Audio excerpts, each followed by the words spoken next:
Start करते हैं class math का एक्सरसाइज नंबर 6.2 9th क्लास का। तो सबसे पहला क्वेश्चन हमारा दिया हुआ है, क्या दिया है, in a given figure find the value of x and y की आपको वैल्यू फाइंड आउट करनी है and so that A B is parallel to the C D. यानी क्वेश्चन क्या कह रहा है कि आपको x और y की वैल्यू बताइए कि ये एंगल्स कितने होंगे और line A B is parallel to the line C D. Okay, तो स्टूडेंट सबसे पहले देखिए ये वाली लाइन ले लेते हैं हम लोग, ये लाइन, ठीक है। तो मैंने बताया था अगर कोई लाइन है और कोई रे उस पर स्टैंड करती है, सपोज इसको PQ लाइन ले लीजिए, तो ये PQ लाइन है और ये N और इसको इस पॉइंट को मान लीजिए M, इस पॉइंट को M मान लीजिए, ठीक है। तो PQ लाइन है और इस पर कोई रे AN स्टैंड करती है, कोई लाइन है और उस पर कोई रे स्टैंड करती है, तो this angle plus this angle equal to 180 degree होता है और इसको हम लोग क्या बोलते हैं, linear pair angle, linear pair angle. Okay, तो दिस एंगल यानी जो 50 डिग्री वाला एंगल है ये एंगल और ये नीचे वाला एंगल जो है x, तो ये दोनों मिलकर कितने हो जाएंगे 180 डिग्री। क्यों? क्योंकि ये लीनियर पेयर एंगल फॉर्म कर रहे हैं, इसलिए ये एंगल प्लस नीचे वाला x दोनों मिलकर 180 डिग्री होंगे। तो x इक्वल टू क्या हो जाएगा 180 माइनस 50 दैट इज 130, तो 130 डिग्री आ जाएगा। अगेन यहाँ पे देखिए जो नीचे वाला क्वेश्चन है हमारा,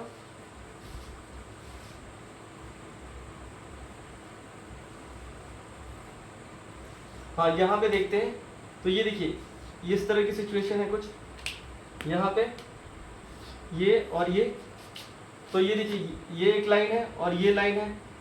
जब दो लाइन एक दूसरे को इंटरसेक्ट करती हैं तो यहाँ पे जो एंगल बनता है इसको बोलते हैं वर्टिकली अपोजिट एंगल।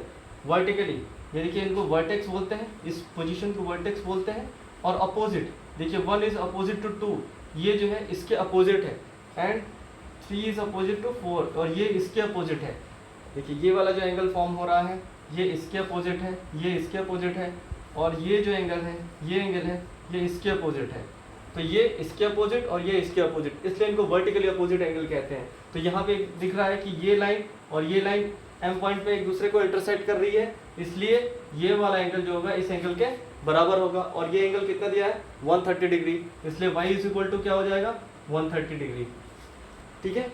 तो हमारा y इज इक्वल टू कितना आ गया, y is equal to 130 degree. यहाँ पे क्या लिखेंगे, आपको बताना पड़ेगा वर्टिकली अपोजिट एंगल,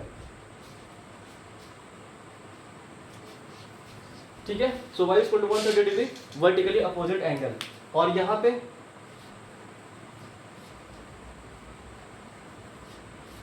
तो यहाँ पे कैसे सॉल्व करेंगे, तो यहाँ पे देखिए एंगल PNA प्लस नीचे वाला एंगल ANM मान सकते हैं। तो एंगल AN और M is equal to 180 degree. क्यों? यहाँ पे आपको लिखना पड़ेगा क्या, linear pair angle, linear pair angle, sum of linear pair angle equal to 180 degree. तो ये हमारा कितना दिया है 50 डिग्री, प्लस ये एंगल निकालना है जो कि आपको x दिया है is equal to 180 degree. So x is equal to क्या होगा 180 degree minus 50 degree is equal to 130 degree. So हमारा x भी आ गया 130 डिग्री, x की वैल्यू कितनी आ गई 130 डिग्री। अब देखिए ये एंगल 130 डिग्री है, ये भी एंगल 130 डिग्री है, और ये टू लाइंस हैं AB और CD, दो लाइंस हैं, AB और CD दो लाइंस हैं, और एक लाइन इसको कट कर रही है जिसे हमने अभी नाम दिया है PQ। AB एंड CD दो लाइन है जिसे लाइन PQ इंटरसेक्ट कर रही है, और ये एंगल आपस में बराबर हैं, और इस एंगल को क्या बोलते हैं, इस दोनों एंगल को बोलते हैं करस्पॉन्डेंस एंगल। देखिए जब भी कोई टू लाइंस है और उसको एक ट्रांसवर्सल लाइन इसको कट करती है, तो ये और ये एंगल जो बनते हैं इनको बोलते हैं करस्पॉन्डेंस एंगल। अब ये करस्पॉन्डेंस एंगल कब इक्वल होते हैं, ये करस्पॉन्डेंस एंगल तब इक्वल होते हैं जब ये लाइन और ये दोनों लाइन क्या हो, एक दूसरे के पैरेलल हो। यानी ये एंगल तभी इक्वल हो सकते हैं जब AB is parallel to the CD। देखिए हमारे दोनों एंगल बराबर आ गए हैं। सो इसे अब हम लिखेंगे, ठीक है, ये C था, तो इसे हम क्या लिखेंगे x is equal to 130 degree. अभी जो हमने निकाला है वो, तो एंगल AN और M इसको m मान लीजिए, is equal to angle C M Q और इज इक्वल टू 130 डिग्री। ठीक है, एंगल ए एन एम, देखिए ए एन एम और सी एम क्यू, ये एंगल और ये एंगल क्या हो गए, आपस में एक दूसरे के बराबर हो गए और कितने आए हैं 130 डिग्री। और ये कब पॉसिबल है, ये तभी पॉसिबल है व्हेन जब A B is parallel to C D, और तब वो क्या है, करस्पॉन्डेंस एंगल। ठीक है, तो दो करस्पॉन्डेंस एंगल इक्वल हैं, और दो करस्पॉन्डेंस एंगल कब इक्वल हो सकते हैं, जब दोनों की दोनों लाइन पैरेलल लाइंस हो। So A B is parallel to the C D. Okay, question number 1 finish हो गया। क्वेश्चन नंबर 2 देखते हैं, जल्दी से देखिए आप। देखिए क्वेश्चन नंबर 2 क्या कह रहा है, A B is parallel to the C D and C D is parallel to the E F. यानी ए बी एक लाइन है और ए बी लाइन क्या है, parallel to the C D. A B line जो है ये पैरेलल है सी डी के, और C D is parallel to the E F, और ये line C D again parallel to the E F. यानी ये ए बी जो है सी डी के पैरेलल है और सी डी जो है ई एफ के पैरेलल है, ये आपस में एक दूसरे के सब पैरेलल लाइन है। और ये लाइन हम क्या कर रही है, इसको इंटरसेक्ट कर रही है। दिया है angle y is to Z, मतलब y और z, एंगल y और z का जो रेशियो दिया है ये 3:7 का रेशियो दिया हुआ है। तो क्या कह रहा है, फाइंड x, यानी x जो एंगल है इसको आपको फाइंड आउट करना है। ओके ठीक है, तो देखिए यहाँ पे क्या दिया है, A B parallel to the C D, और सी डी जो पैरेलल है वो किसके हैं, ई एफ के, यानी ये एक दूसरे के पैरेलल है। तो यहाँ पे कौन सा एंगल लगेगा, यहाँ पे जो एंगल लगेगा वो आ जाएगा करस्पॉन्डेंस एंगल। करस्पॉन्डेंस एंगल हमने क्या पढ़ा है, जब टू पैरेलल लाइन को एक तीसरी लाइन इंटरसेक्ट करती है, इस लाइन को क्या बोलते हैं, ट्रांसवर्सल लाइन। तो ये एंगल इक्वल टू ये एंगल, यानी करस्पॉन्डेंस एंगल आपस में एक दूसरे के इक्वल होते हैं। कब, जब ये दोनों लाइन क्या हो, पैरेलल। एक चीज को ध्यान रखिएगा, ये लाइन क्या होनी चाहिए, पैरेलल होनी चाहिए। टू पैरेलल लाइंस को कोई तीसरी लाइन यानी ट्रांसवर्सल लाइन कट करती है, तो जब उसको वो कट करती है तो ये जो एंगल होते हैं ये एंगल आपस में इक्वल होते हैं, और इन एंगल को क्या बोलते हैं, करस्पॉन्डेंस एंगल, यानी करस्पॉन्डेंस एंगल आपस में इक्वल होते हैं। So is given C D is parallel to the E F, तो ये एंगल भी क्या आ जाएगा आपका, इस एंगल के बराबर होगा, ये एंगल इस एंगल के बराबर होगा, और ये एंगल भी क्या हो जाएगा, जेड, और ये एंगल क्या हो गया, जेड। अगेन आप देखिए सी डी क्या है, एक लाइन है, सी डी एक लाइन है, और ये क्या है, एक तिरछी लाइन है।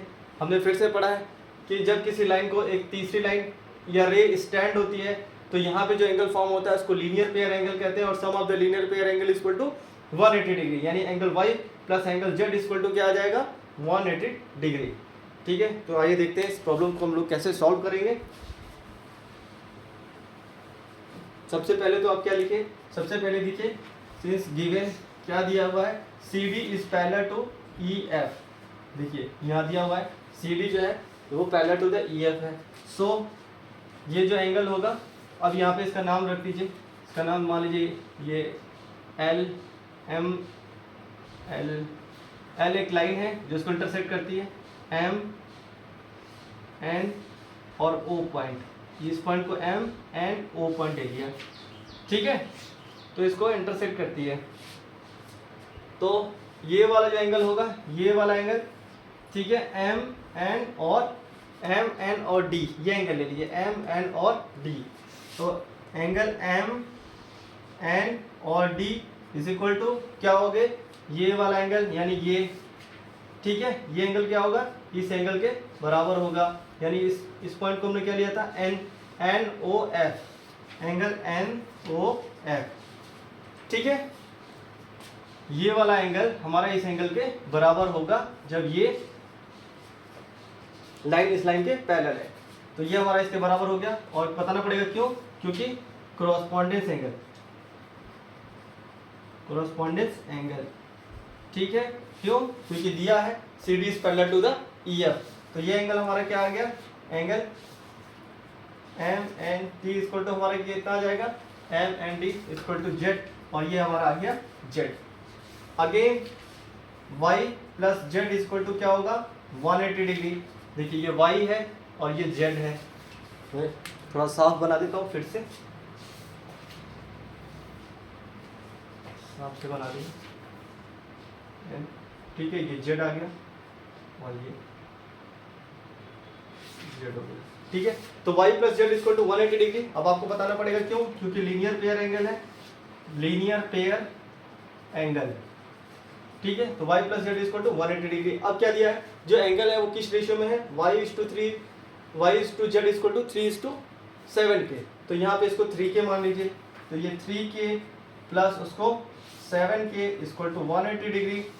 ठीक है, देखिए जब भी रेशियो में दिया रहते हैं तो उन प्रॉब्लम को इस तरह सॉल्व करते हैं, चाहे सम ऑफ द एंगल्स हो इन अ ट्रायंगल। तो क्या होगा, जो भी रेशियो दिए हैं उनको सम करके 180 डिग्री के इक्वल कर दीजिए। चाहे वो स्ट्रेट लाइन की बात हो तो उन दोनों का सम करके 180 डिग्री के एंगल के इक्वल कर देंगे और वहाँ से हम रेशियो से एग्जैक्ट वैल्यू निकाल लेंगे। तो यहाँ पे क्या आ गया, 3 + 7 equal to 10k, 10k equal to 180 degree, k equal to 180 degree upon 10 is equal to आ गया 18। k की वैल्यू क्या आ गई 18, k की वैल्यू 18 आ गई। अब y इज इक्वल टू क्या है 3k, y is equal to है 3k, so y is equal to क्या है 3k, तो y की वैल्यू क्या आ जाएगी 3 × k की वैल्यू 18 यानी 54। तो k की वैल्यू आ गई हमारे 54 डिग्री। अरे y की वैल्यू कितनी आ गई, सॉरी y की वैल्यू कितनी आ गई 54 डिग्री। और z क्या है, z equal to 7k, z equal to हमारा है 7k यानी 7 × 18 इज इक्वल टू 126 डिग्री। तो यहाँ से क्या आ गई, z की वैल्यू 126 डिग्री। ठीक है, तो ये y की वैल्यू, z की वैल्यू आ गई 126 डिग्री। ठीक है, अब आपसे क्या पूछ रहा है, y की वैल्यू यहाँ से कितनी आ गई थी 54। देखिए ये 54 हो गया, ये 126 हो गया और sum of this two angle equal to 180 degree. अब क्या पूछ रहा है फाइंड x, यानी आपको x की वैल्यू निकालनी है, ये x कितना होगा, x की वैल्यू निकालनी है, ये x कितना होगा। ओके, तो देखिए अगेन आपको क्या दिया हुआ है, यहाँ पे AB is parallel to the CD, AB ये जो लाइन जा रही है ये parallel to the CD, AB line जो है वो CD लाइन के पैरेलल है। तो जब टू लाइंस पैरेलल होती हैं तो ये एंगल को क्या बोलते हैं हम लोग, alternate interior angles. Alternate interior angles, देखिए अल्टरनेट पोजीशन पे है और इनसाइड एंगल है तो इनको इंटीरियर बोलते हैं। तो अल्टरनेट इंटीरियर एंगल्स, तो ये angle x is equal to angle z, angle x equal to angle z equal to 126 degree. तो यहाँ पे हम लोग लिखेंगे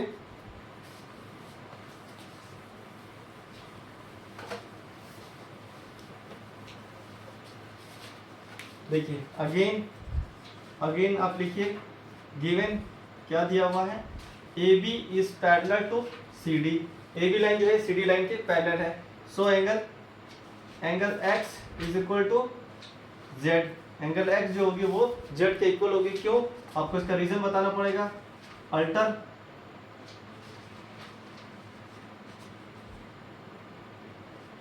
अल्टरनेट इंटीरियर एंगल, ठीक है, जब टू पैरेलल लाइंस को एक तीसरी लाइन इंटरसेक्ट करती है यानी इस लाइन को ट्रांसवर्सल लाइन कहते हैं। तो ये और ये एंगल जो है अल्टरनेट पोजीशन पे जो एंगल होते हैं, अल्टरनेट इंटीरियर एंगल, ये आपस में एक दूसरे के इक्वल होते हैं। So x is equal to z आ जाएगा और यहाँ पे z की वैल्यू हमने कितनी निकाली है 126 डिग्री। सो x की वैल्यू कितनी आ गई 126 डिग्री। ओके, अब हमारा क्वेश्चन नंबर 2 खत्म हो